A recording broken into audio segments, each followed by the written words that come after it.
carbon and its compound chapter. Okay, carbon and its compound. Okay. Carbon and its compound. अच्छा, हम लोग के पास सबसे पहले सवाल यही आता है कि कार्बन इट्स कंपाउंड चैप्टर क्यों पढ़ रहे हैं? Why not we are studying the aluminium and its compound, sodium and its compound, और पोटेशियम एंड इट्स कंपाउंड, या chlorine and its compound. Why we are not studying that one? Why we are going to study this carbon? Do you have any idea? कोई idea है? चलो हम लोग देखते हैं. सबसे पहले हम लोग बात करते हैं कार्बन एटमॉस्फेयर में, यानी इन atmosphere it exists in nature and that is 0.03% in the form of CO2, carbon dioxide की फॉर्म में होता है. और कार्बन अर्थ क्रस्ट में, in earth crust it exists in the form यानी 0.02% in the form of hydrocarbon, यानी कि coal and petroleum, coal, petroleum etcetera, इनकी फॉर्म में हमें 0.02% अर्थ क्रस्ट में हम लोग को कार्बन देखने को मिलता है. ओके, सबसे पहली बात यह है कि why we are going to study this chapter, this one in the carbon and compound को हम लोगों ने अलग ही क्यों रखा और इस ब्रांच को हम लोग ऑर्गेनिक केमिस्ट्री क्यों बोलते हैं? तो सबसे पहली बात है कि कार्बन हैज स्पेशल प्रॉपर्टीज जिसकी वजह से कार्बन के मिलियंस ऑफ कंपाउंड होते हैं. तो carbon has millions of compound, ठीक है, मिलियंस ऑफ कंपाउंड्स होते हैं. इसलिए हमने इसकी ब्रांच अलग ही कर दी कि जिसमें हम लोग स्टडी ऑफ कार्बन्स पढ़ेंगे, उसको हम लोगों ने अलग ही रख दिया. और उसको हम लोगों ने केमिस्ट्री को हम लोगों ने 3 पार्ट में डिवाइड किया. We have divided the chemistry into 3 parts. Okay, one is the organic chemistry, या हम लोग पहले फिजिकल केमिस्ट्री बोल लेते हैं, physical chemistry. Okay, second one is जिसमें हम लोग फिजिकल प्रॉपर्टीज के बारे में पढ़ते हैं जनरली, जैसे कि हमारे पास फिजिकल केमिस्ट्री में हम लोग ने पढ़ा है, अभी मोल कॉन्सेप्ट पढ़ते हैं हम लोग. मोल कॉन्सेप्ट वो फिजिकल केमिस्ट्री का पार्ट है, जिसमें हम लोग वॉल्यूम, प्रेशर इसके बारे में पढ़ते हैं. वो हमारे पास क्या होती है? फिजिकल केमिस्ट्री होती है. उसके बाद हमारे पास आती है इनऑर्गेनिक केमिस्ट्री, जिसमें जनरली हम लोग इनऑर्गेनिक सब्सटेंस यानी जैसे S block elements, P block elements, D block elements, F block elements, ठीक है, यानी कि पीरियोडिक क्लासिफिकेशन आपके सिलेबस में पीरियोडिक क्लासिफिकेशन ऑफ एलिमेंट्स जो है वो हमारे पास इनऑर्गेनिक केमिस्ट्री का पार्ट है, ठीक है. और उसके बाद हमारे पास आता है लास्ट में ऑर्गेनिक केमिस्ट्री, जिसमें हम लोग ऑर्गेनिक कंपाउंड्स यानी कार्बन के compounds,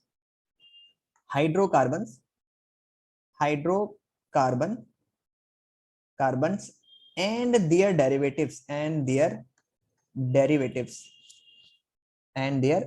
hydrocarbons and their derivatives के बारे में हम लोग पढ़ते हैं. तो पहले इसको फटाफट से कॉपी कर लीजिए, फटाफट से. Then you done, let me know. Sir, जी, can you explain the first part again? क्या प्रीवियस पार्ट मतलब यही पहला पार्ट है अभी? The first one, the carbon atmosphere. Carbon and its compound हमारे पास ये चैप्टर का नाम है. This is the name for the chapter 4 of science 10th class. Okay, यहाँ पर हमारे पास जो हम बात करें कि कार्बन हमारे पास एक एलिमेंट है जो कि एग्जिस्ट करता है एटमॉस्फेयर में 0.03% in the form of carbon dioxide, और यही एलिमेंट कार्बन अर्थ क्रस्ट में 0.02% है in the form of coal, petroleum वगैरह जो हमारे पास है उसकी फॉर्म में ये एग्जिस्ट करता है. Okay. Okay, sir.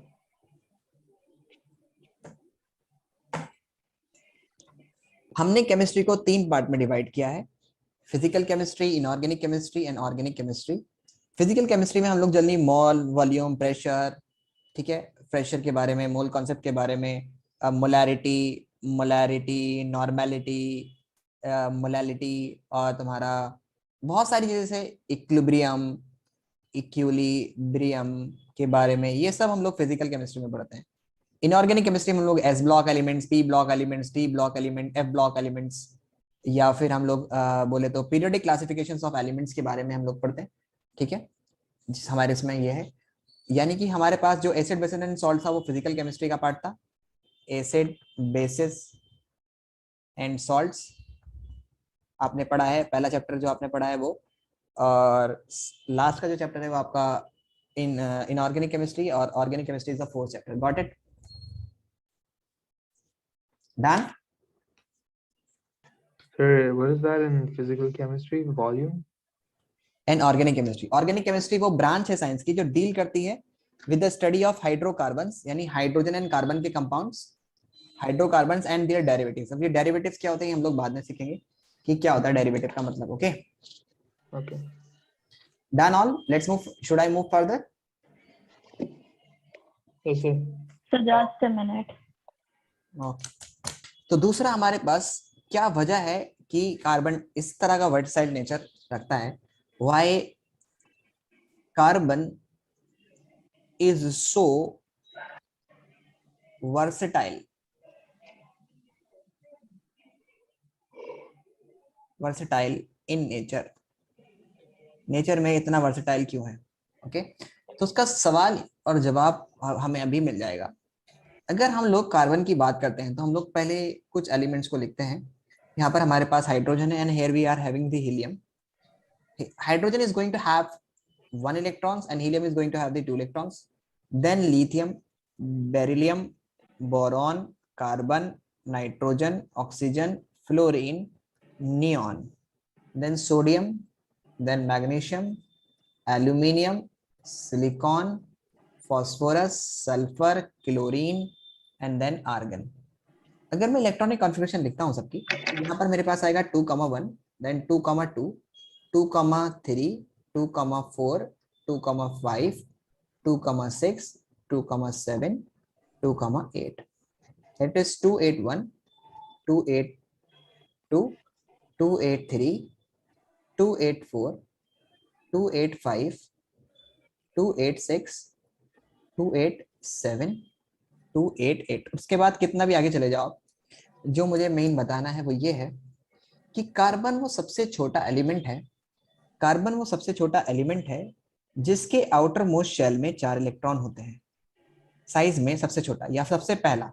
It is the first element from the beginning which is going to have 4 electron in its outer most shell, यानी कि उसके शेल में 4 इलेक्ट्रॉन्स होते हैं। ये हमारे पास सबसे पहला एलिमेंट है, first element to have 4 electrons in outermost shell, अच्छा, तो फिर इससे क्या फायदा है भाई? इससे ये फायदा है कि ये एक बार में 4 इलेक्ट्रॉन होने की वजह से 4 डिफरेंट एटम के साथ बॉन्ड बनाने की कैपेबिलिटी रख सकता है, यानी it can make bond with 4 different atoms. ये 4 डिफरेंट एटम के साथ बॉन्ड बनाने की कैपेबिलिटी रखता है, और इसी वजह से हम बोलेंगे कि कार्बन में यहाँ पर ये हमारे पास ऐसे ड्यूप्लेट्स पूरे हो जाएंगे। ओके, एक साथ 4 के साथ बॉन्ड बनाने की कैपेबिलिटी रखता है। अगर हमारे पास कुछ ऐसा होता जिसके पास सिर्फ एक ही इलेक्ट्रॉन होता आउटर मोस्ट शेल में, तो वो एक बार में सिर्फ एक ही इलेक्ट्रॉन के साथ बॉन्ड बना सकता है या एक ही एलिमेंट के साथ बॉन्ड बना सकता है। सो because of its tetravalency, carbon का मिलियंस ऑफ कंपाउंड्स क्यों है? क्योंकि कार्बन हर तरह से बॉन्ड बनाने की कैपेबिलिटी रखता है। ये चेन में भी बना सकता है भाई, यहाँ पर 2 बन चुके हैं, एक ऊपर बना देगा, एक नीचे ब्रांचें बना लेगा, ऊपर इस तरह से भी चलते चले जाएगा। सो अगर इसकी 3 वैलेंसी होती तो सिर्फ नीचे ही तरफ ब्रांच बनती, ऊपर नहीं बनती। अगर 2 ही वैलेंसी होती तो सिर्फ ऐसे ही बनता, सीधा ही, कोई ब्रांच नहीं आती। ठीक है, या फिर एक ही होती तो हमारे पास सिर्फ ऐसे ही बॉन्ड बन सकते थे, उसके अलावा बॉन्ड नहीं बनते। So because of its tetravalency it has the capability to make bonds. तो पहली बात हम बात करते हैं कि ये है tetravalent atom, this is tetravalent, tetravalent, यानी इट हैज 4 वैलेंसी, और 4 वैलेंसी होने की वजह से it can make bond with 4 different atoms, means it can make bonds with four similar एक से और डिफरेंट अलग अलग तरह के different atom at a time एक साथ एट अ टाइम, यानी एक साथ बॉन्ड बना सकता है, चार के साथ, चार सिमिलर और चार डिफरेंट एलिमेंट्स के साथ बॉन्ड बना सकता है। ठीक है, तो फिर अगर हम बात करते हैं तो ठीक है सर, सिलिकॉन के पास भी तो आउटर मोस्ट शेल में 4 इलेक्ट्रॉन है, तो ऐसी क्या खास बात है कि फिर सिलिकॉन को हम लोग, सिलिकॉन तो नहीं बनाता, इतना वर्सेटाइल नेचर तो नहीं है, कार्बन ही क्यों बनाता है? तो उसका जवाब ये है कि अगर हम लोग इलेक्ट्रॉनिक कॉन्फ़िगरेशन देखते हैं, ठीक है, इलेक्ट्रॉनिक कॉन्फ़िगरेशन को देखते हैं, इलेक्ट्रॉनिक कॉन्फ़िगरेशन को अगर हम लोग चेक करते हैं, किसकी? कार्बन की। ठीक है, सो अगर हम लोग इलेक्ट्रॉनिक कॉन्फ़िगरेशन को चेक करते हैं तो हमारे पास कार्बन के लिए आता है 2,4 एंड दैट ऑफ सिलिकॉन के हमारे पास आता है दैट इज 2,8,4। ठीक है, अगर हम लोग देखते हैं स्ट्रक्चर को बनाते हैं तो यहाँ पर हमारे पास बीच में है कार्बन, और उस कार्बन में पहला शेल हमारे पास ये रहा और दूसरा शेल हमारे पास ये रहा। और अगर हम लोग सिलिकॉन को देखते हैं तो सिलिकॉन में पहला शेल ये रहा, दूसरा शेल हमारे पास ये रहा और तीसरा शेल हमारे पास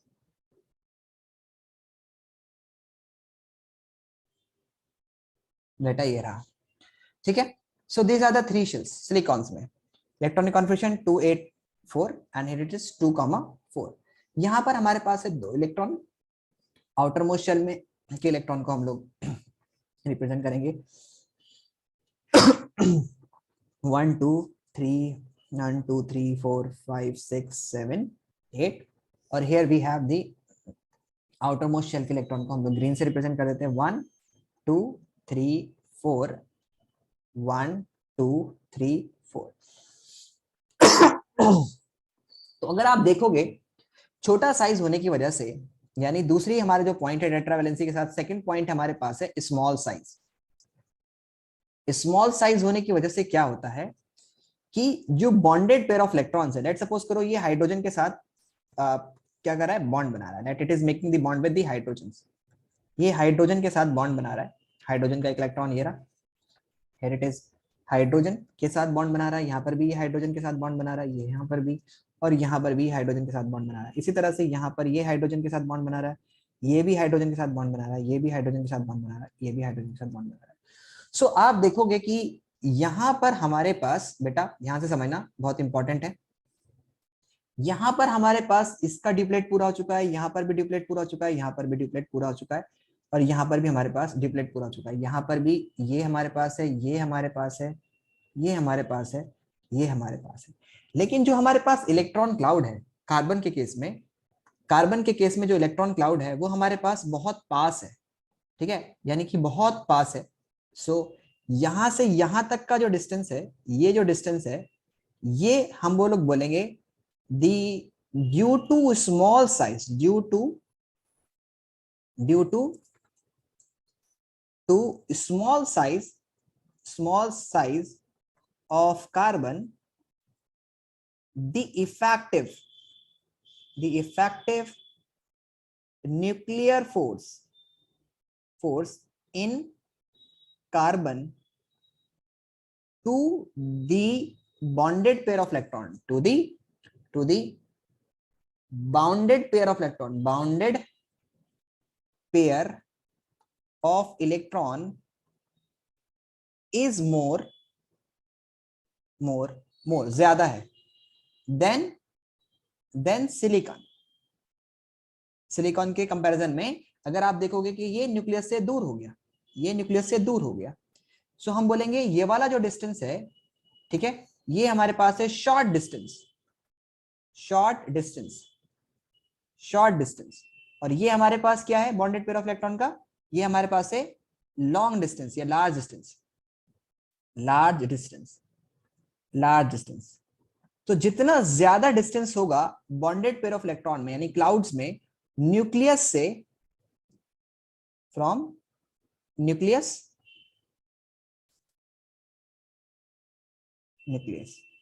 सो इलेक्ट्रॉन क्लाउड के बीच में जो डिस्टेंस है और न्यूक्लियस के बीच में जो डिस्टेंस है, सिलिकॉन में एक्स्ट्रा शेल होने की वजह से ज्यादा बड़ा डिस्टेंस है as compare to that of carbon.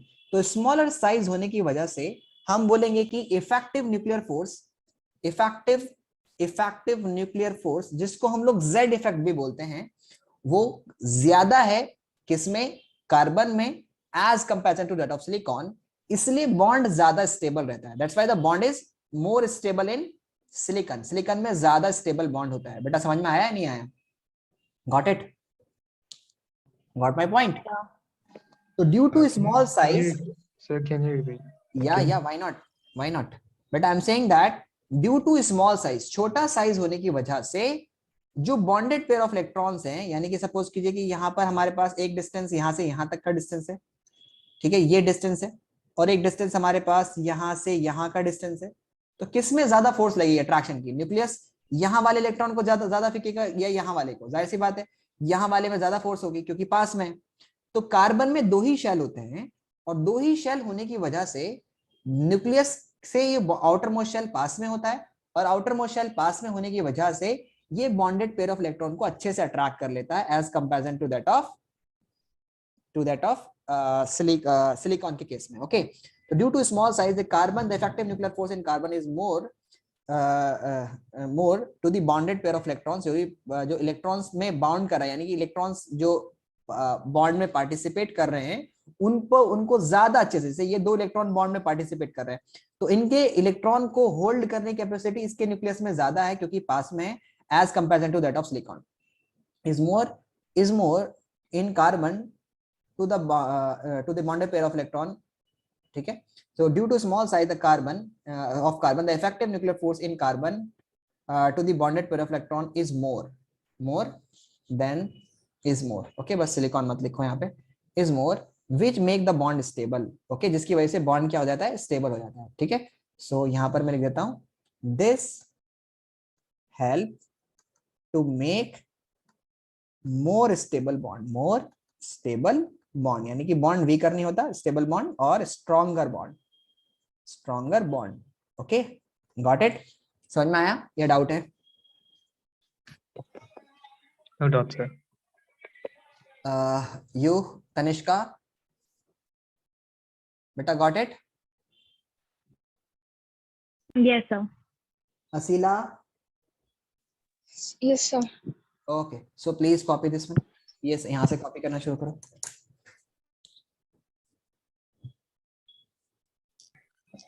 Done, sir. Okay, let's move further. So have you draw this one? No, Small sir. size, second region. So please note it down and make this one. Okay.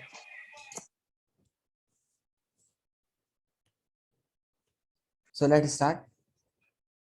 So let's move. Let's to the next point. So we have studied that the tetravalency, small size are responsible for making the large number of compounds. Moreover, is the third point is the covalent bond. That carbon make covalent bond. Third point is the covalent bond. What is covalent bond? Covalent bond is the bond, or we can say that the bond formed by sharing of electron is called the covalent bond. Okay. तो क्योंकि carbon के पास tetra valency होती है, तो ये ना ही तो completely loose कर सकता है 4 इलेक्ट्रॉन को, ना ही कंप्लीटली गेन कर सकता है, उसकी वजह से ये शेयरिंग बॉन्ड बनाता है, शेयर करता है, और इस तरह के बॉन्ड को हम लोग शेयरिंग बॉन्ड बोलते हैं। तो हम लिखेंगे since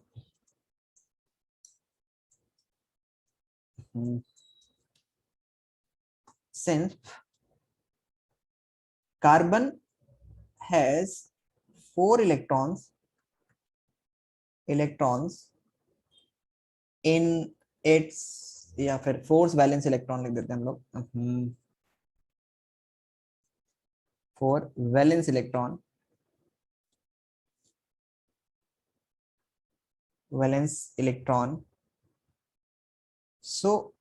so it make bond by sharing its 4 electron to complete it's octet. Octet, अपने ऑक्टेट को कंप्लीट करने के बाद उसको हम लोग बोलते हैं sharing bond. So such bond is such bond is called covalent bond. इस तरह के बॉन्ड को हम लोग कोवेलेंट बॉन्ड बोलते हैं। और सबसे मजे की बात यह है कि ये सेकंड मोस्ट स्टेबल बॉन्ड होता है, ठीक है। सो यहाँ पर कुछ फीचर ये है कि covalent bond is the second strongest bond of chemistry. Covalent bond is stable and second stronger bond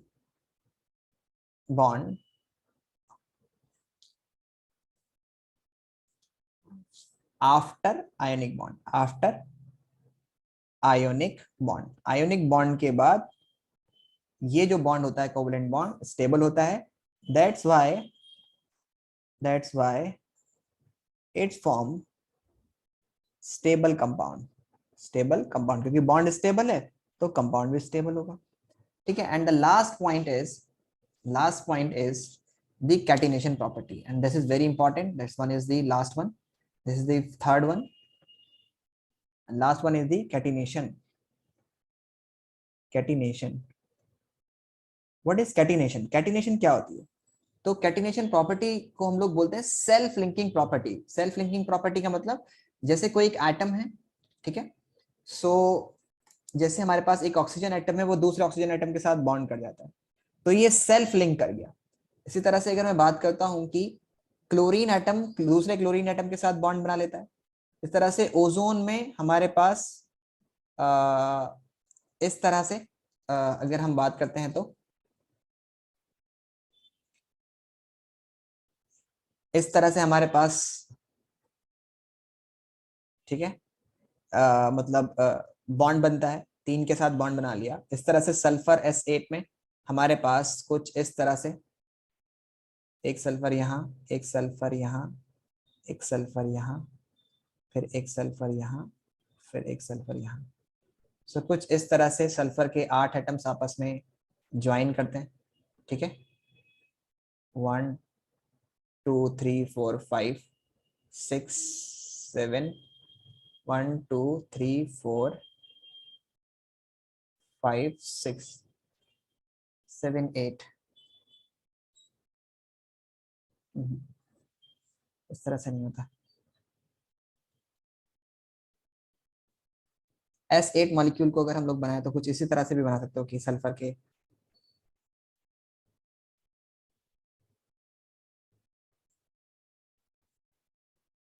कुछ इस तरह से सल्फर के 8 एटम्स आपस में ज्वाइन करके S8 मॉलिक्यूल बनाते हैं।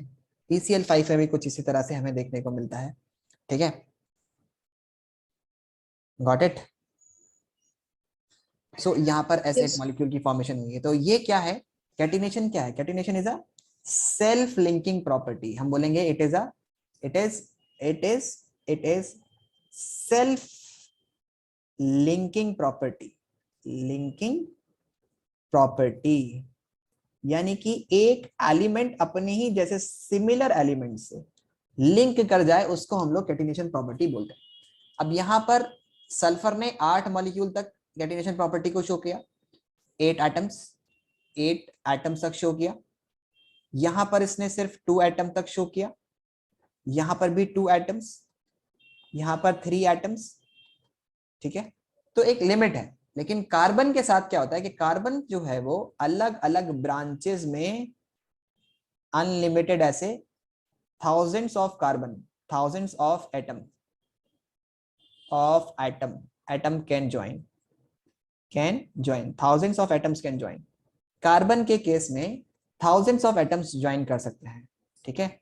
अगर मैं इसको बताऊं तो कार्बन के केस में क्या होता है कि कार्बन के केस में अलग अलग तरह से ऐसे से ज्वाइन कर सकते हैं, ठीक है। और कार्बन के केस में ऐसे ब्रांच में ज्वाइन कर सकते हैं, ऐसे रिंग्स में ज्वाइन कर सकते हैं, they can join in the form of ring. तो इस तरह से ज्वाइन कर सकते हैं रिंग्स में, ठीक है, स्ट्रेट चेन में, स्ट्रेट चेन में, ब्रांच में, ब्रांच में। सो इस तरह से हमारे पास ये सेल्फ लिंकिंग प्रॉपर्टी, और ये खत्म नहीं होती, इसमें तो 8 तक है, इसमें thousands of carbon atom join करके अलग अलग बना सकते हैं। सो सेल्फ लिंकिंग प्रॉपर्टी को हम लोग बोलेंगे कि कार्बन के पास स्मॉल साइज होने की वजह से, कोवेलेंट बॉन्ड बनने की वजह से और टेट्रावैलेंसी होने की वजह से कैटिनेशन प्रॉपर्टी को कार्बन मैक्सिमम एक्सटेंट तक शो करता है। और कोई दूसरे क्यों नहीं शो कर पाते? उसका सिंपल सा रीजन ये है कि या तो उनका स्मॉल साइज नहीं होगा, या वो टेट्रावैलेंट नहीं होंगे, या वो कोवेलेंट बॉन्ड नहीं बनाते होंगे। सो हम बात करते हैं कि ड्यू टू, पहले मैं लिख देता हूं कैटिनेशन क्या है, कैटिनेशन, ठीक है। सो हम बोलेंगे it is the self linking property of an element, it is the self linking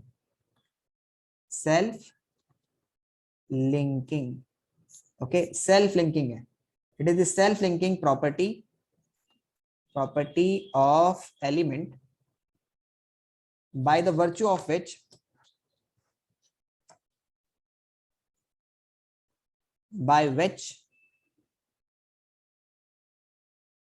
ही कर देते हैं,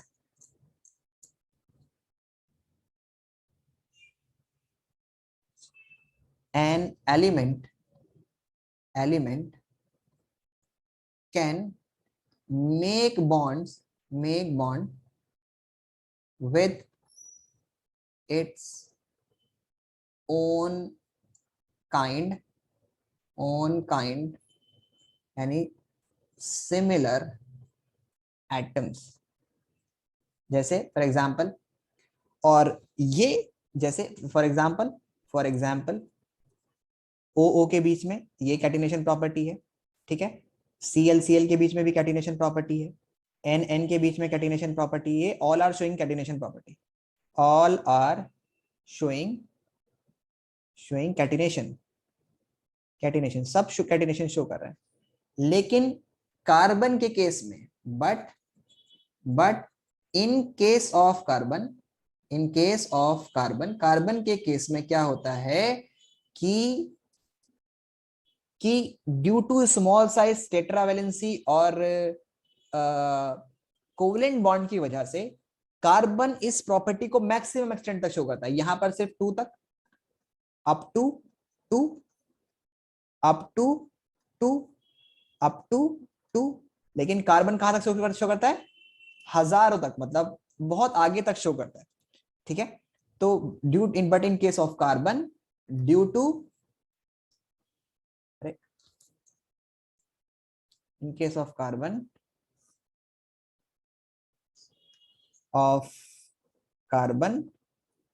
due to small size covalent bond and tetravalency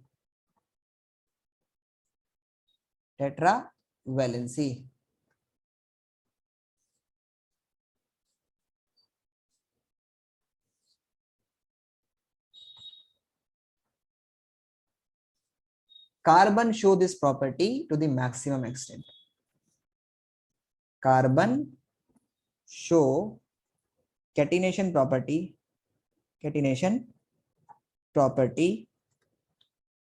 to the maximum extent.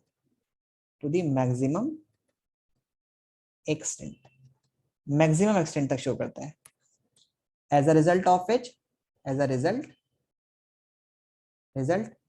it makes bond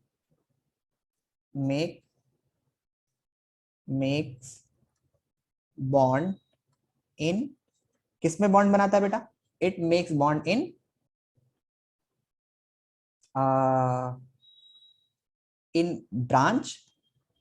branches, straight chain, rings, etc. Okay, got it? समझ में आया? तो catenation property को कौन maximum extent तक शो करता है? Carbon due to small size covalent bonds and tetravalency show catenation property maximum extent. Show करता है कैटिनेशन प्रॉपर्टी को मैक्सिमम एक्सटेंट तक। Got it? समझ में आया? Yes, sir. ओके ओके, तो कैटिनेशन प्रॉपर्टी को ये मैक्सिमम एक्सटेंट तक शो करता है to the maximum extent. Okay, got it? चलो, Yes. सो हमें ये चीज समझ में आ गई कि कैटिनेशन प्रॉपर्टी क्या है। Catenation property self linking property है, और ये थाउजेंड्स ऑफ कार्बन एटम्स, यानी थाउजेंड्स ऑफ कार्बन एटम्स इस तरह से ज्वाइन करते चले जाएंगे आगे तक, up two thousands of carbon atom can join. मैं लिख देता हूं यहाँ पे, up two thousands of carbon atom can join. Okay, समझ में आया? Got it? Yes, sir. कोई doubt Tanishka and असीला? No, sir. तो इस वजह से कार्बन चार प्रॉपर्टी हैं। एक तो है कोवलेंट बॉन्ड, एक है आपके पास टेट्रावेलेंसी के स्मॉल साइज, और एक है कैटिनेशन को मैक्सिमम एक्सटेंट तक शो करना, जिसकी वजह से कार्बन जो है वो मैक्सिमम एक्सटेंट तक शो करता है। अब एक क्वेश्चन आता है हमारे पास एग्जामिनेशन में कि बोथ, यहाँ पर क्वेश्चन आएगा, both silicon and carbon are tetravalent but silicon can make chain up to 7-8 silicon atom bounded together while carbon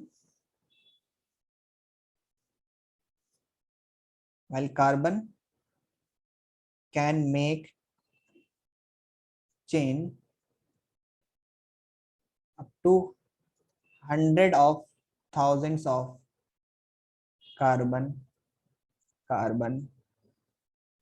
atom bonded together। ऐसा क्यों होता है बताओ, कोई जवाब?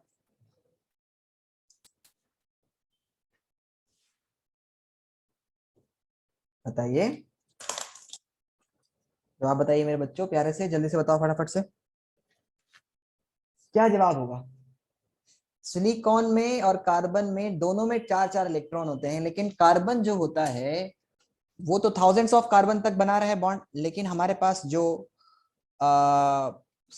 कार्बन है वो तो hundreds of thousands of carbon atom एक साथ ज्वाइन कर सकते हैं, लेकिन यहां पर हमारे पास सिलिकॉन सिर्फ 7 से 8 तक के बाद वो बॉन्ड स्टेबल नहीं रहता। तो ऐसा क्यों? Sir, because carbon has small size, yes, because of small size. makes covalent bond and tetravalent valency. हाँ, स्मॉल साइज होने की वजह से जो बॉन्डेड पेयर ऑफ इलेक्ट्रॉन है उन पर इफेक्टिव न्यूक्लियर फोर्स ज्यादा होती है, और ज्यादा फोर्स होने की वजह से वो अच्छे से बॉन्ड बना पाते हैं। ओके, मजबूत बॉन्ड बनता है, स्टेबल बॉन्ड बनता है। तो इसका हम लोग जवाब लिख लेते हैं यहाँ पर answer, because of small size of carbon atom, the bounded pair of electrons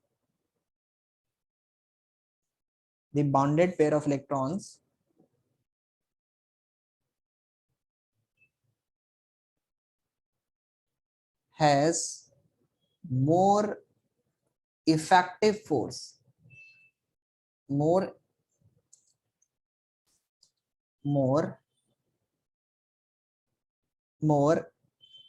effective nuclear force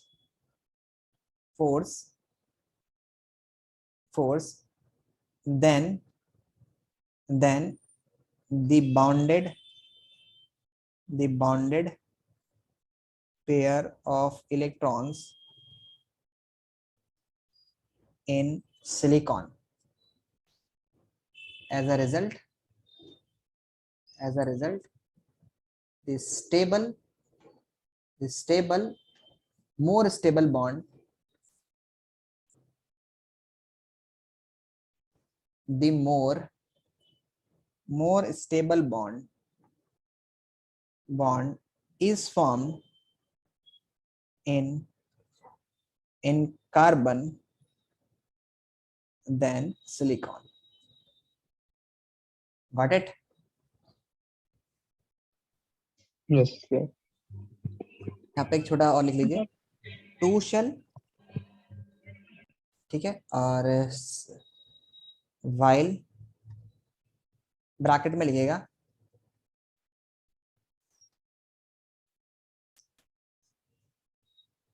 bracket में यहाँ पर एक लाइन लिख लीजिए ऊपर कि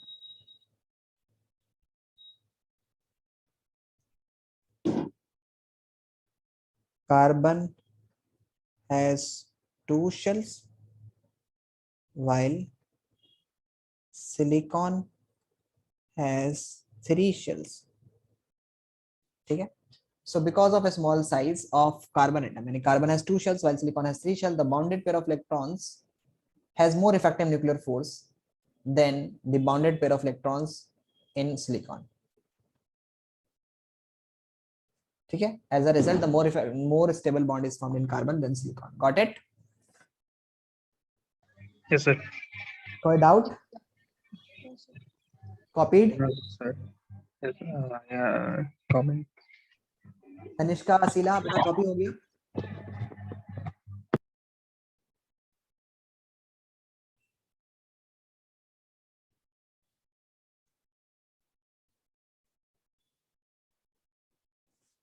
Covalent bond.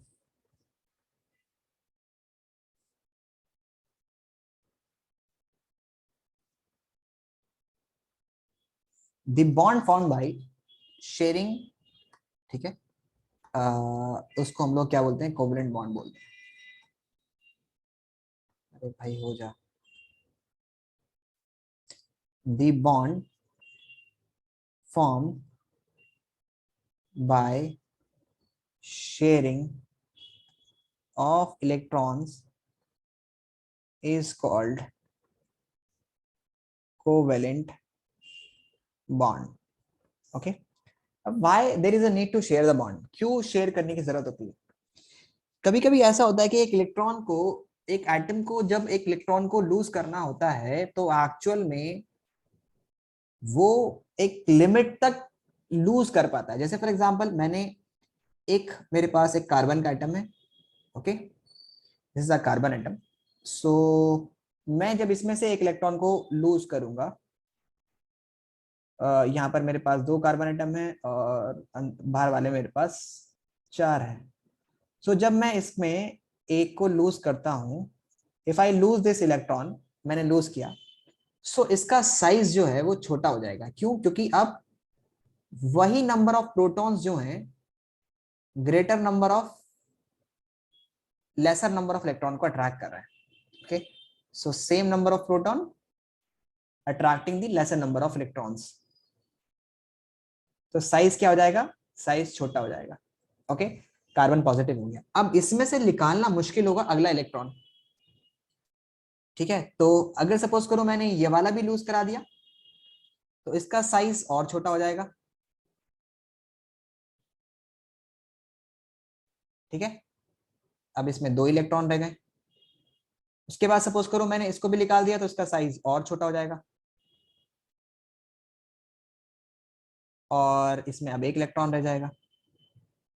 और उसके बाद मैंने इसको भी निकाला तो इसका साइज बहुत ही छोटा हो जाएगा. ओके, बहुत ही छोटा हो जाएगा, मतलब 2 ही इलेक्ट्रॉन बचेंगे.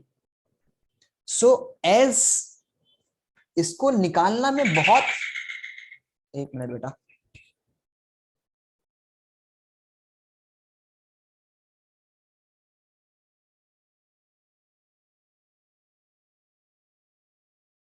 Okay. So if I am talking about this one कि न्यूक्लियस से as the electrons are being, जैसे जैसे आप इलेक्ट्रॉन को भरते जाएंगे, as the electrons are being, why carbon is making, अब मैं यहाँ पे समझाता हूँ व्हाई कार्बन can't lose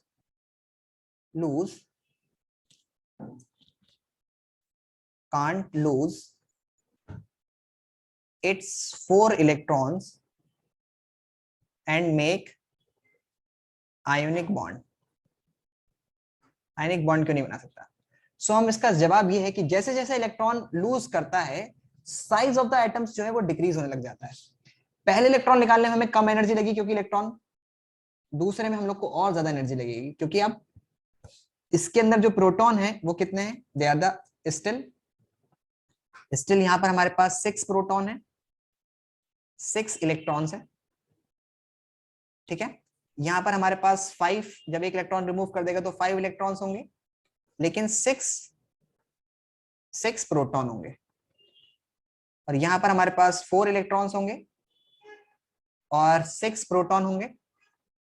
यहां पर हमारे पास 3 इलेक्ट्रॉन्स होंगे और यहां पर हमारे पास 6 प्रोटॉन होंगे. तो 6 proton come number of electron को जब अट्रैक्ट करेंगे ना तो उनके बीच में फोर्स ऑफ अट्रैक्शन बहुत ज्यादा हो जाएगी, तो उसकी वजह से एटम का साइज डिक्रीज कर जाता है.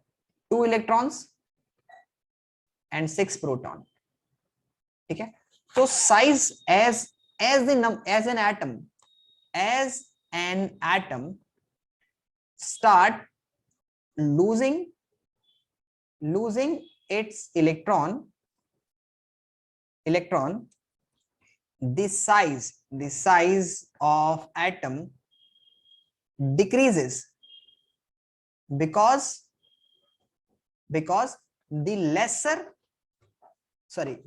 the greater number of electron, because the greater number of proton are attracting the lesser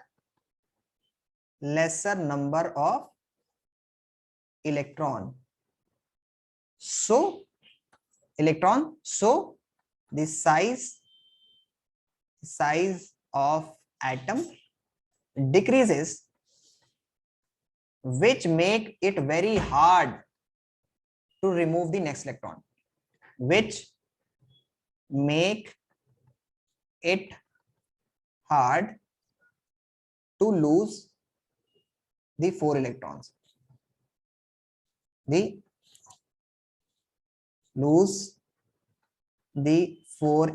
समझ में आया?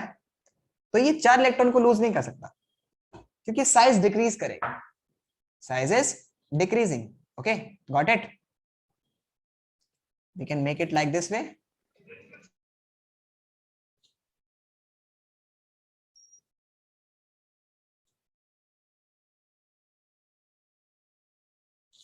हम यहाँ पे लिख देंगे कि साइज यहाँ पर डिक्रीज कर रहा है. Okay, the size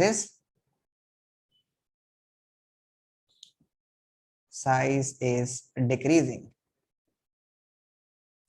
okay, and nuclear force बढ़ रही है इसलिए साइज डिक्रीज कर रहा है. Got it? समझ में आया या नहीं आया? Yes, sir. तनिष्का, असीला, समझ में आया बेटा? समझ आया? Yes sir. कि जितना छोटा साइज होगा उतना ही उसमें से इलेक्ट्रॉन को निकालना बहुत टफ हो जाएगा और उसको उसमें से बहुत ज्यादा एनर्जी लगेगी, इसलिए हमेशा के लिए 4 इलेक्ट्रॉन को लूज नहीं कर सकता और इसी तरह से 4 इलेक्ट्रॉन को गेन भी नहीं कर सकता, क्योंकि 4 इलेक्ट्रॉन को गेन करेगा तो साइज बढ़ जाएगा, क्योंकि lesser number of electrons are attracting the greater number of proton, तो रिपल्शन क्रिएट होती है और इसलिए 4 को भी नहीं लूज कर सकता. ठीक है, न्यूक्लियस उतने सारे इलेक्ट्रॉन को होल्ड नहीं कर सकता, सो इसलिए शेयर करता है इलेक्ट्रॉन को. It start sharing. So sharing में क्या होता है कि हमारे पास 2 न्यूक्लियस होंगे, एक इसका न्यूक्लियस होगा, एक दूसरे कार्बन का न्यूक्लियस होगा या दूसरे एटम का न्यूक्लियस होगा. तो शेयरिंग इलेक्ट्रॉन्स, तो अगर मैं यहाँ पे लिखता हूं कि why carbon can get 4 electrons and make negatively charge ions, why carbon can get 4 electrons and make an ion. को क्यों नहीं बना सकता? कार्बन -4 क्यों नहीं बनता? उसका सिंपल सा जवाब है a powerful nucleus is required to hold 4 extra electron which the carbon do not have. The carbon don't have. Carbon के पास उतना पावर नहीं है, ठीक है, कि वो 4 इलेक्ट्रॉन को गेन कर ले, उतनी पावर नहीं है, ठीक है। तो ये 4 गिने, तो सो दैट्स व्हाई, तो कंक्लूजन है कार्बन मेक कोवेलेंट बॉन्ड को बनाता है, कार्बन कोवेलेंट बॉन्ड को बनाता है। जैसे अब अगर हम लोग कोवेलेंट बॉन्ड की बात करते हैं तो कोवेलेंट बॉन्ड कैसे बनता है शेयरिंग में। जैसे कोवेलेंट बॉन्ड की बात करें, अगर हम लोग N2 मॉलिक्यूल की बात करते हैं, N2 मॉलिक्यूल, तो नाइट्रोजन के आउटर मोस्ट शेल में इलेक्ट्रॉनिक कॉन्फ़िगरेशन होती है नाइट्रोजन की 2,5, आउटर मोस्ट शेल में 5 इलेक्ट्रॉन होंगे। तो इसको 3 चाहिए तो 3 की शेयरिंग करेगा, 5 हो गए, यहां पर भी 5, और 3 की शेयरिंग करके इट विल मेक दी 8, यहां पर 8 हो चुके हैं। Here we have the 8 electrons, okay, और यहां पर भी हमारे पास 8 इलेक्ट्रॉन हो चुके हैं। गॉट इट, समझ में आया। So here we have nitrogen का, अगर मैं, ये है इलेक्ट्रॉन डॉट स्ट्रक्चर, इसको हम लोग इलेक्ट्रॉन डॉट स्ट्रक्चर कहते हैं, और इसको हम लोग बॉन्ड लाइन स्ट्रक्चर बोलते हैं, बॉन्ड लाइन स्ट्रक्चर, ओके, या dash structure. Got it, Yes, sir. Okay. इसी तरह से अगर मैं बोलता हूं कार्बन डाइऑक्साइड का स्ट्रक्चर बनाना है CO2 का, तो कार्बन बीच में रख दीजिए, उसके पास 4 इलेक्ट्रॉन, ऑक्सीजन के आउटर मोस्ट शेल में 6 होते हैं, सो वो 2 की शेयरिंग करेगा 8 करने के लिए, यहां पर भी 2 की शेयरिंग करेगा 8 करने के लिए, 6 होते हैं टोटल। ऑक्सीजन के आउटर मोस्ट शेल में अच्छा वैलेंस इलेक्ट्रॉन ही पार्टिसिपेट करते हैं बॉन्डिंग में, ठीक है। तो ओनली यहाँ पे मैं दूसरा कलर से लिख देता हूं, only valence electron participate in bonding, only valence electrons participate in bonding, participate करते हैं इन बॉन्डिंग, ओके। तो सिर्फ वैलेंस इलेक्ट्रॉन ही पार्टिसिपेट करेंगे बॉन्डिंग में। सो यहां पर आप देखोगे कि यहां पर हमारे पास इस तरह से कार्बन के, ऑक्सीजन के हमारे पास 8 इलेक्ट्रॉन हो जाएंगे कुछ इस तरह से, यहां पर भी कुछ 8 इलेक्ट्रॉन ऑक्सीजन के हो जाएंगे, और कार्बन के कुछ इस तरह से हमारे पास 8 इलेक्ट्रॉन हो जाएंगे CO2। समझ आया बेटा? Yes, sir. समझ आया? Yes, sir. पक्का? Yes. सो यहां पर आप इसको देख सकते हैं, okay. So this is the nitrogen का स्ट्रक्चर है। इसी तरह से अगर मैं Cl2 का बनाता हूं तो Cl2 का क्लोरीन, Cl2 मॉलिक्यूल का स्ट्रक्चर, तो क्लोरीन के आउटर मोस्ट शेल में 7 इलेक्ट्रॉन्स होते हैं, इलेक्ट्रॉनिक कॉन्फ़िगरेशन होती है क्लोरीन की 287, सो 7 इलेक्ट्रॉन यहाँ बना दीजिए 1 2, तो सिर्फ एक ही पार्टिसिपेट करेगा, तो एक ही को यहाँ पे रखिए, एक ही को यहाँ रखिए, क्योंकि एक की पार्टिसिपेशन होगी। कैसे पता चलेगा कि एक की पार्टिसिपेशन होगी? यू हैव टू चेक कि यहाँ पर 8 करने के लिए कितना चाहिए, 1, तो एक की पार्टिसिपेशन हो जाएगी। उसके बाद दिस इज 7 इलेक्ट्रॉन इसके, सो यहाँ पर आप बना दीजिए।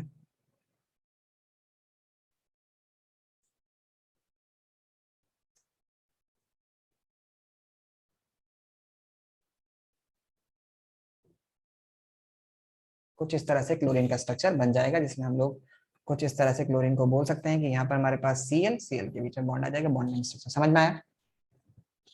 Yes, sir. इसी तरह से Yes, sir. हम लोग H2SO4 का देखते हैं। H2SO4 में अगर हम लोग देखें तो यहाँ पर हमारे पास H है, ठीक है, H2SO4, तो S सेंट्रल एटम है, तो हम लोग S को यहाँ रख दीजिए। S के आउटर मोस्ट शेल में कितने इलेक्ट्रॉन होते हैं? 286, 16 एटॉमिक नंबर होता है सल्फर का, इलेक्ट्रॉनिक कॉन्फ़िगरेशन ये होती है, तो 6 इलेक्ट्रॉन पार्टिसिपेट करेंगे सिर्फ बॉन्डिंग में।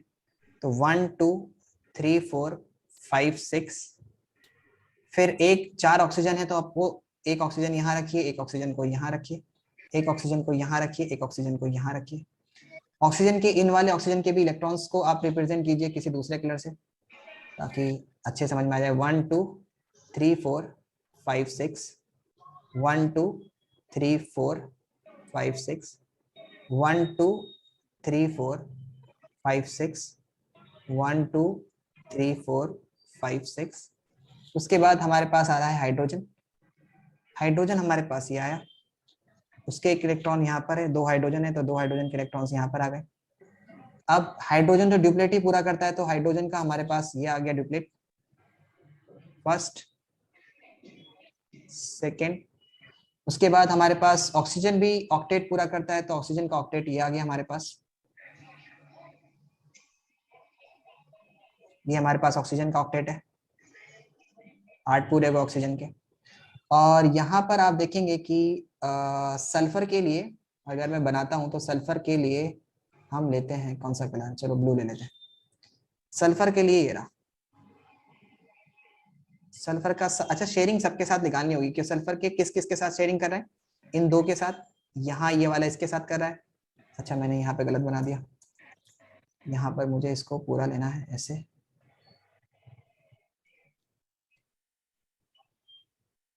कुछ इस तरह से।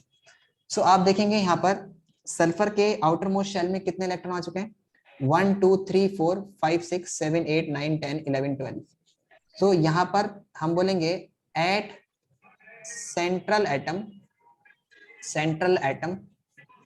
sulfur is going to have, sulfur has 12 electrons, and such case is called expanded octet rule। मतलब ये इस तरह केस में, यानी एक्सपेंड मतलब बढ़ जाना, ऑक्टेट मतलब 8 के 8 की जो हम लोग बोलते हैं कि 8 करने इनको, जैसे यहाँ पर 8 करना था। सो यहाँ पर सल्फर के आउटर मोस्ट शेल में 8 इलेक्ट्रॉन भी हो सकते हैं। अब why sulphur can have more than 8 electrons, why sulphur can have more than 8 electrons. तो उसका जवाब है सल्फर के इलेक्ट्रॉनिक कॉन्फ़िगरेशन होते हैं 286। Third shell has a limit